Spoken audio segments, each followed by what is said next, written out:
Welcome to this episode of Toronto Blue Jays Update. The offseason just got real, and not in the way Blue Jays fans were hoping. Tucker's gone. Bichette's gone.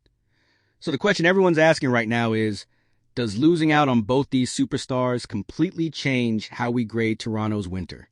Because let's be honest, there was serious talk about the Jays landing both guys, and they ended up with neither. Here's the thing, though.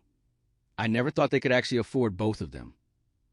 But let's talk about what they did accomplish. Dylan Cease is a massive addition to the rotation. Yuzi Kikuchi and Tyler Rogers significantly upgrade the bullpen. That's real improvement on the pitching side. You're getting a healthy Jose Barrios back after his struggles, plus a full season of Trevor Schwartz. On the offensive side, yes, last year was a lost season for Anthony Santander with his previous team. But think about the development we saw. Addison Barger took a legitimate step forward. Nathan Lukes showed real promise. Ernie Clement emerged as a quality everyday player. These aren't small things. You're getting a full season of Dalton Varsho this year. Alejandro Kirk has room for improvement and bounce-back potential. The Blue Jays have a very realistic possibility of being a better team this year with the guys they already have on the roster. And here's something people aren't talking about enough. Adding Kyle Tucker would have cut into at-bats for Addison Barger, and I wasn't entirely comfortable with that. This kid needs playing time to develop into what he can become. They signed Shota Imanaga because the clock was ticking. They didn't know what was happening with the Bichette timeline. They had to make a decision and couldn't wait around forever. Imanaga is a very good offensive player, and Jays fans are going to enjoy watching him. He's not a great defender, granted, but Bichette wasn't exactly a defensive wizard either.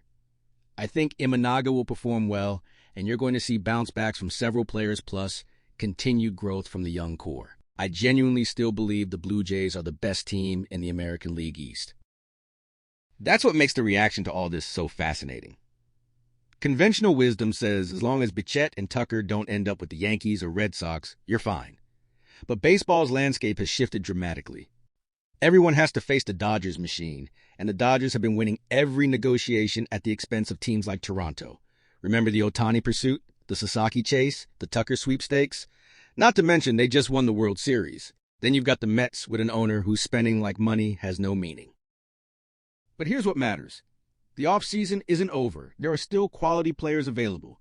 Cody Bellinger is still out there.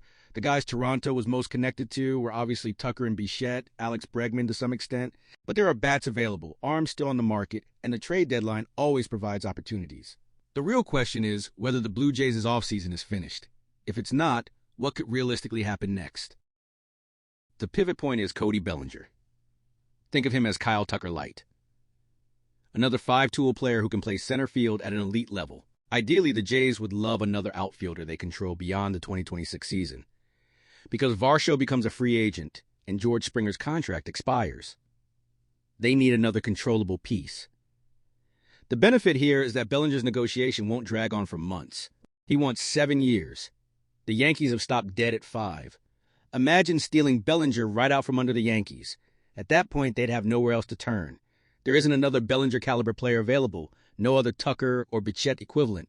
Bichette could have been their fallback, but the Mets already grabbed him. Here's the complication. The Mets are probably pursuing Bellinger too. I'd love to see the Jays go after him aggressively and try to make a deal happen. He's an outstanding center field defender who can also play left field effectively. He can handle first base and gives you protection as a left-handed bat there.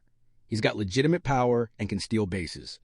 He'd fit this roster perfectly, even though it would reduce some at-bats for Barger, which I'd prefer to avoid. But the idea of landing him while simultaneously keeping him away from the Yankees for a season, that would be fantastic. Personally, I think the biggest miss of the Blue Jays' offseason is not securing a closer. I genuinely believe they're a World Series caliber team in every aspect except the 9th inning.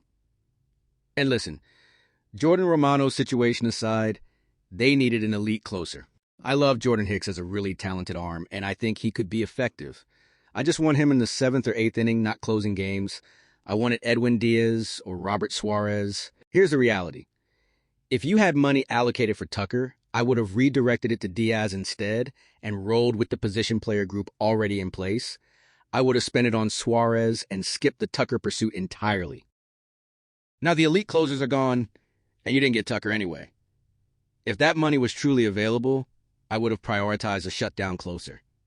That's the one area where this team has a genuine vulnerability. However, at the trade deadline, they can preserve some prospects and acquire a quality closer then. The market will be there, and Toronto will have options.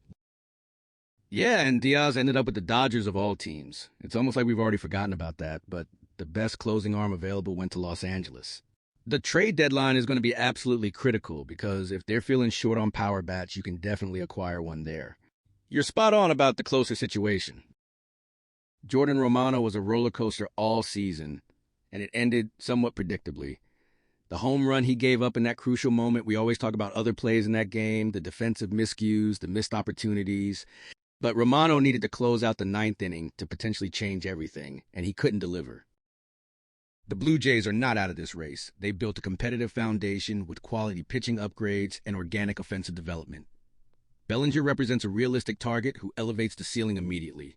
The closer situation needs addressing, whether now or at the deadline. This team still has legitimate playoff aspirations and the pieces to compete in a tough division. The offseason moves might not have been the splashy headlines everyone wanted, but the substance is there. Stay tuned, because this story is far from over.